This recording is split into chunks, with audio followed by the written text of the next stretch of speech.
So hi, welcome to this podcast. I'm Shane. I'm Glory. And we're here with Leah from Ok Cowgirl. There's some questions to say about their upcoming album, Couldn't Save Us From My Gut. So congrats on that, by the way. How do you feel about the response to the announcement so far? I'm feeling really excited.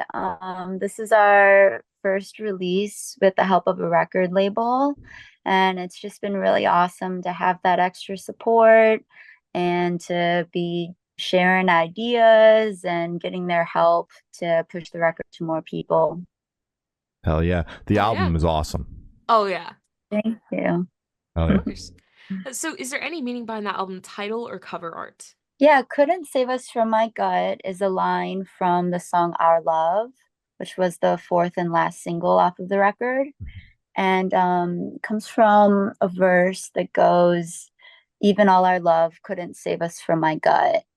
And it's that song is about a breakup I went through coming out of a really serious relationship. It was really, really confusing to me because I still had a lot of love and care for this person, but we just weren't happy together anymore.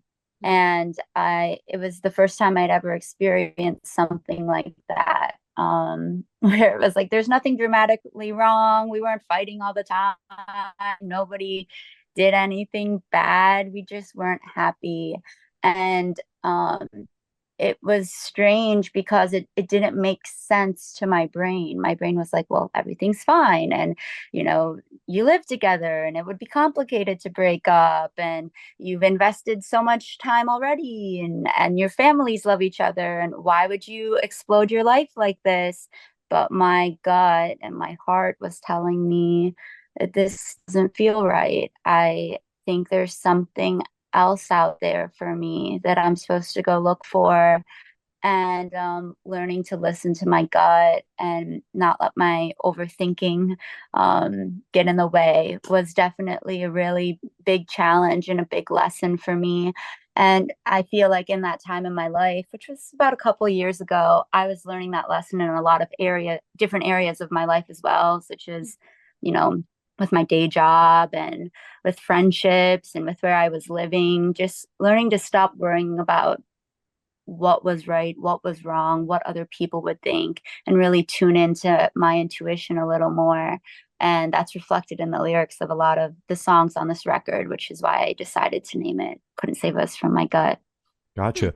Now, obviously, the record is deeply personal about a time in your life where you were going through a lot of changes and things were happening. So, like putting out a record that is so on the nose and so personal, is there any extra anxiety going into that because it's so much you? Like you're really not hiding it. Yeah, I think for better or for worse, it's really taken a while for things to come together. And so releasing the songs right now doesn't feel that hard or, too vulnerable, just because I've had a lot of time to process these emotions and to sort of move on with my life. So I feel a bit removed these days. And I think it's easier for me to share them with a broader audience and for it to not feel too overwhelming, because it's not like it's an open wound anymore. Now it just sort of feels like storytelling. Gotcha. That makes sense. Fair. Can you share like bookends? Because you mentioned you've had the record for a long time. So like when did the process kind of start for writing? And then when did you guys kind of wrap up recording? Yeah, we recorded this record. Oh boy. I want to say it was in, oh yes, March of 2023. Okay. We went to Asheville, North Carolina, right after playing South by Southwest down in Austin. And we spent 10 days at this studio called Drop of Sun, recording the record with Alex Farrar, who's a producer down there who has worked with everybody from Wednesday and MJ Lenderman to Snail Mail and uh, Waxahachie and all kinds of artists that I really admire. So that was a really cool experience to get to work with a producer whose work I so admire. And the songs really have they come from quite a large span of my life. Some of them were fairly recent at that point. I had just written them a month or so ago and had a little voice memo. some of them are songs that we had been playing around New York City for 2, 3 years, had gone through, different renditions and revisions and had multiple demos made, and were really pieces of work that the band had lived with for quite a while. And it was actually very interesting to go into the studio with songs that we had such different relationships with, some of them being very fresh, where we felt very open minded and like, all right, let's see where this song goes. And some of them where we were like, oh, we know this song and this is what it should be. And it was cool to go into the studio with quite a range of material like that. Oh yeah, that's awesome. Gotcha. And just to go back to the second half of that last question, was there any meaning behind the cover art? Oh yeah. So the cover art is based off of a photo that my good friend Juhi Park took. Juhi and I met going to undergrad at New York University. She's a film student, and but she's extremely talented in lots of other mediums. And actually, during lockdown, she had moved up to a small town in Vermont, uh, and was just living with a little bubble of friends up there. And I was getting a little stir crazy, so I quarantined and did the whole thing and ended up going up to join them for a little while. And while we were up there, that was really, I think, one of the most joyous times of my life, let alone during such a dark, dark time for everybody. But I really felt quite isolated up there, and we were just surrounded by nature, just going for walks in the field and in the woods and swimming in the river and not running into anybody, but not being bored. There was so much to do around us. And a couple of those nights, Juhi and I got together and started going through her closet and picking out fun costumes and planning ideas to go take some photos, really just as a fun art project for us. Mhm. And when this record was finally sort of coming together and I realized I needed album art, choosing a photo from that photo shoot we had done just seemed so fitting, because when I was in that environment with her, I really did feel very attuned with my intuition, very at peace, very just not distracted by all kinds of stuff, just like my core self. And it's such a fond memory for me. So I had a lot of fun going through those photos with her and picking out one that seemed sort of ethereal and that had a sort of softness to it, but also a boldness and a bravery in my facial expression and my posing. And I was very excited when we came upon that photo. And I had another friend named N. Goldstein, who's a local Brooklyn musician and also a very talented artist, sort of design the cover art around that photo and hand wrote the album title and our band name and drew that beautiful frame around it. And it was really a group effort. Love it. Hell yeah. Oh yeah. So can you tell us a little bit about your writing process for the album? So I've been songwriting since I was about 13 years old. For me, it was really just a way to escape, a way to try and express myself. I grew up playing classical piano, and sort of starting to veer into pop music and music with lyrics was a way to sort of refresh my relationship to music. And I really got the bug, and I love songwriting so much. I cannot live without it. I'm constantly scribbling little notes in my phone and in a little notepad that I carry around with me. And I love to just pick up little tidbits of life that I find interesting and make them into songs. Hell yeah. Oh, yeah. So for you, I guess like your writing process never technically ends. So when it's time for a record, are you just compiling songs that you've written previously, or is there a switch in your brain that's like, I'm writing for a record now, and you're shooting for that?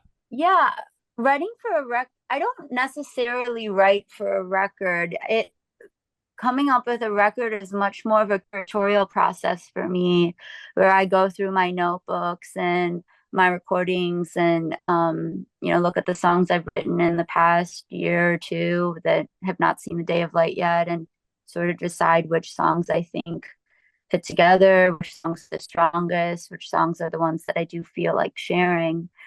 So yeah, it's much more of a curatorial process for me. Gotcha. Makes sense. Gotcha. So, what song off the album took longest to write, and which one is your personal favorite? Mars Cheese Castle probably took the longest to write just because I revised it over and over again over the course of many years. At one point, it was a very different song. I think it only had the final chorus in it, but I swore it was done for like a whole year, and it just sat there and I thought it was done. And then at a certain point, I went back in there and I redid it again. And I think probably it took so long to write just because it is a very dense song. And when I first started writing it, it was a lot more about stoicism, male stoicism, and Midwestern ideals of masculinity. And I was writing it about a partner and about my relationship with somebody. And when my partner's mother got diagnosed with cancer, it sort of added this new layer. I mean, that was a very intense emotional experience that we went through together, just helping him through that. But the way that I thought about him and the way that I thought about the way he managed his emotions and communicated got altered by the way I saw him handle this dramatic life experience. And I rewrote Mars Cheese Castle to sort of just dig in even deeper in an even more nuanced way to this relationship and to the way I was understanding him and to just little pieces of life. Gotcha. And your favorite? My favorite song really changes quite often. For a while, it was Our Love. For a while, it was Little Splinters, just because that song is just so freaking fun to play. I also really loved Larry David because it seemed to connect with people in such a special way that I just felt honestly like honored to have written a song that that could connect with people that way, especially in a live environment. I'd never had that experience of having people scream the words along with me and just jump around so much. So that was really awesome. But gosh, I just named a bunch of runner-ups, but what is the actual favorite? I do think the actual favorite might be Mars Cheese Castle, just because of sort of what I explained, the journey that that song took me on with myself, um, I'm really proud of that song. It's really a bit different than anything I've ever written before. With that song, I was first starting to play with sort of inviting humor a little bit into really serious songs. That's something that I love about a lot of country music. Mm-hmm. John Prine is one of my favorite songwriters, and something I admire about him is his ability to talk about really serious things, really sad things, really real things, but also infuses sort of humor and lightness into his music often. So how'd the track list for the album come about? Did you guys write the opener be the opener, closer be a closer, shuffle around and see what fits? What was that process like? We didn't really start thinking about the track list until after the record was done being recorded. And there was a lot of different competing ideas about how it should be ordered. We came about it in a lot of different ways. My drummer Matt actually drew out the dynamic or energetic arc of each song and cut it into little pieces of paper and rearrange them into different Whoa. orders to see how that would feel. And we tried chronological based on when I wrote the song. We tried organizing it thematically, all kinds of things. And at the end of the day, it ended up being a lot more random than that, and less straightforward and methodical, but it just ended up like we kept just tweaking it into, well, when you listen through all the way, what feels the best. And yeah, not over relying on sort of like our brains and just trying out different orders and seeing what felt the best as a listener. That's how we came up with the final track order. Might be one of the, I Wow. guess, most intense ways that we've heard. Normally it's For just like sure. we put it in a playlist. You guys are like, the energy's writing them out. But I'm curious, like, how long that process took. We debated this for like 3-4 months. Damn. And we were shopping the record around to record labels at that time. So we sort of had the time to kill anyways. Okay, yeah. And oh yeah, it was we were butting heads about it, and we would decide on it, and then somebody would be like, no, no, no, wait, it has to be this way. And I'd be like, I thought we already finished this. So it was definitely, I think it was maybe because we had too much time on our hands. We just kept, cracking it back open. Whereas if we were putting the record out on more of a tight timeline, we probably wouldn't have overthought it so much. Yeah, that makes sense. Yeah, it's fair. All right. So would you be able to tell us where your headspace is at while you're creating this record? Yeah, I mean, I definitely think this record was sort of shaped by the pandemic and lockdown, and coming out of that time, the band was just super excited to be back together in New York City, able to see each other, able to play shows, and starting to feel like we maybe had some idea of what the future would look like. And I think there was a lot of sort of hope and excitement in that time for us.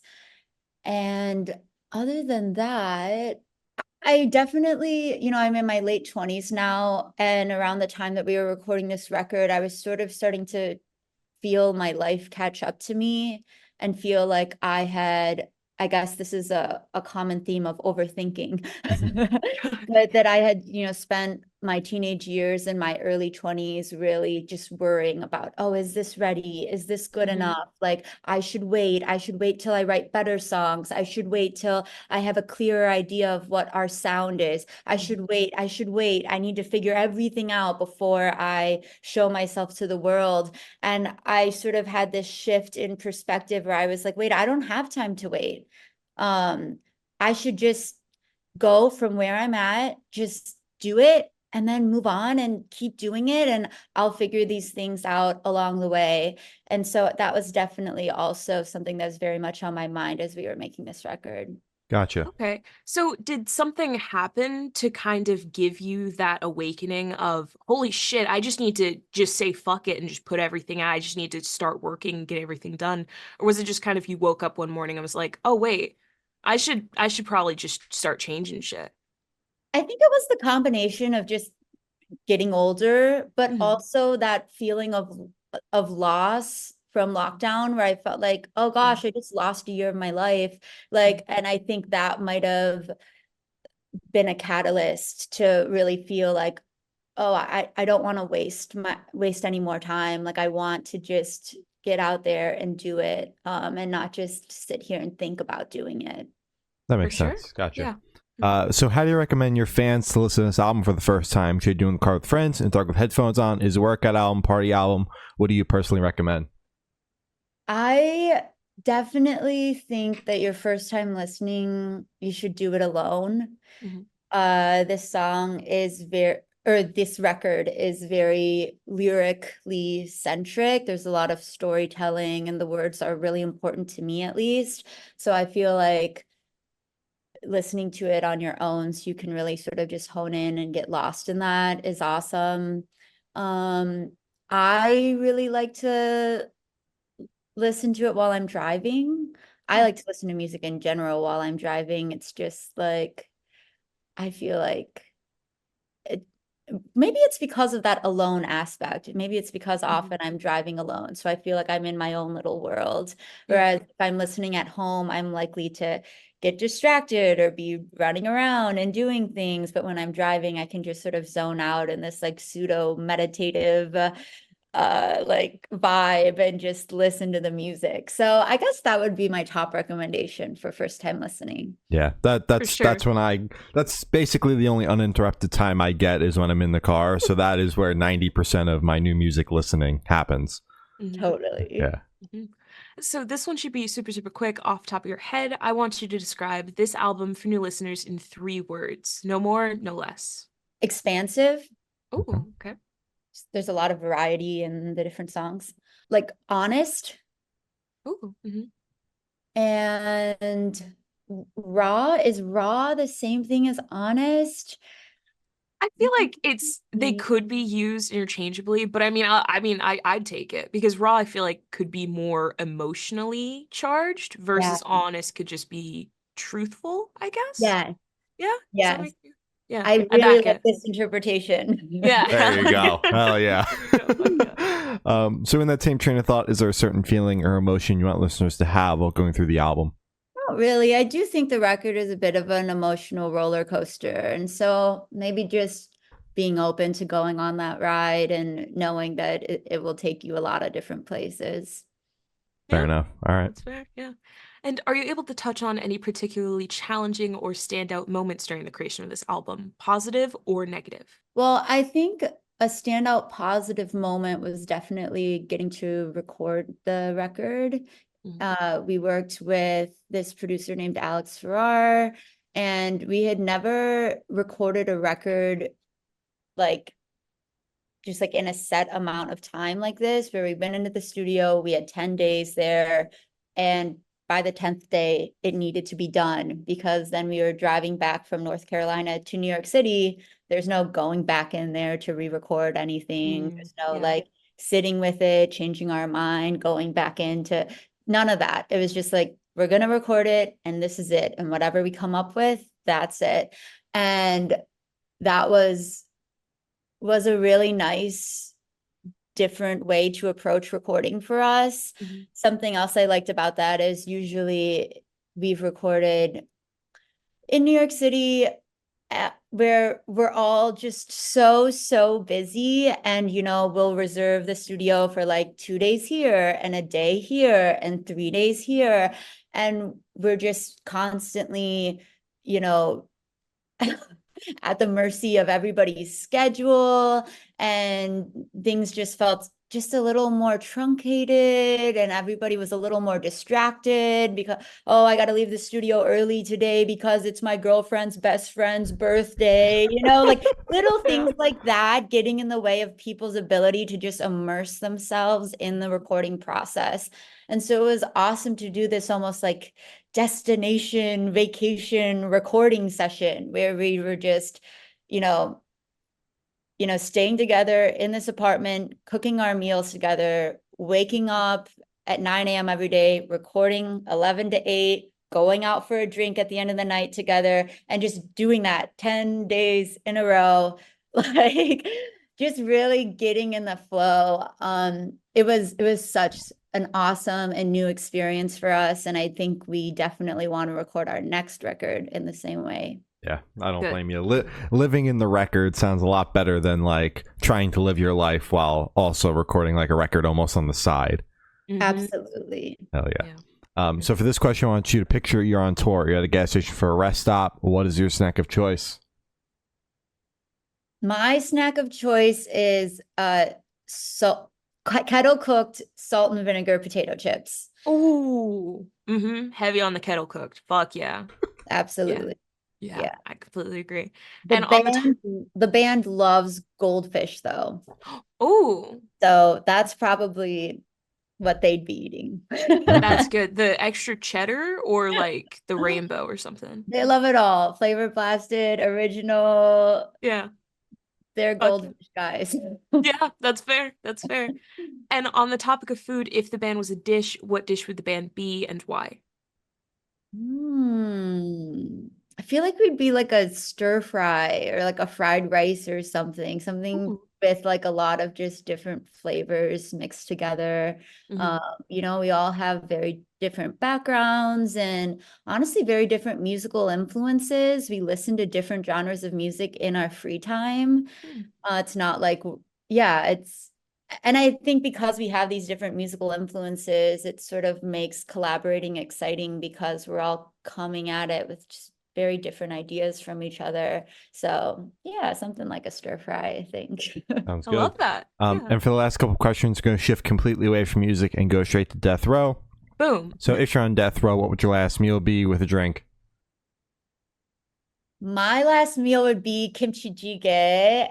I am Ooh. half Korean, so Korean food is definitely my comfort food. So yeah, a nice, warm, spicy kimchi stew and an ice cold beer, like probably a Cass, which is a Korean beer. I'm pretty sure it's Korean actually, at least.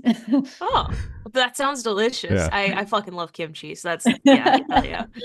Yeah. And if you could live in one fictional world for a week, where would you live? This is a tough one for me because I never watch any freaking movies ever. You and me Oh, both. what the? I'm like, I only listen to music. I never watch movies. I'm like, can I even think of a fictional world? Well, you got books, video games, Mhm. comic books, the whole gamut. TV Yeah. shows. I just want to be somewhere beautiful and in nature. I don't know. I can't think of something specific. That's fair. Yeah. I mean, it's a pretty gives you a pretty wide group of options, I think. Beautiful in Yeah. nature, right? Like Pokemon would be cool because I mean, there's a lot of nature there. They're always in the woods or something, I think. It's like, Totally. I thought I've asked the last question. Every single person that we've spoken to have said that is the most important question. What's your favorite color? Green. Specific shade of Solid. green. Ooh, I like a jade green. Nice. yeah, Solid.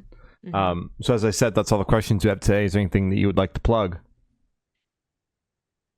Not specifically, just please check out the record and let us know what you think. Hope to see you at a show sometime. Hell yeah. All right. Well, thank you, Snell. It's been OK Cowgirl, and we have been the Good Noise Podcast.